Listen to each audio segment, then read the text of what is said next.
This ruling by the Supreme Court to postpone the referendum until it has made a final decision on its legality is quite interesting because, in fact, the issue of constitutionality has been subject to a long debate between Baghdad and Erbil.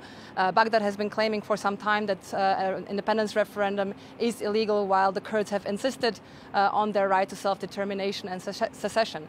If you look at the Iraqi constitution, it doesn't actually list an independence referendum as one of the instances when you can hold a referendum. And it does, in fact, not explicitly mention the right to secession.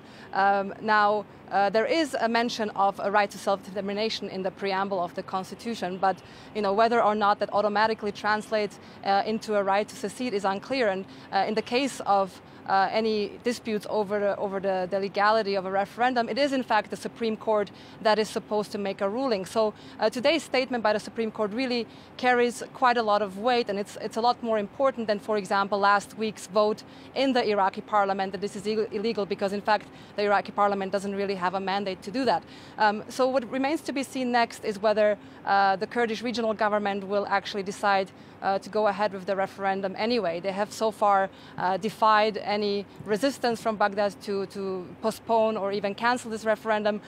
So it remains to be seen how they will react, but certainly this decision by the Supreme Court carries quite a little bit of weight.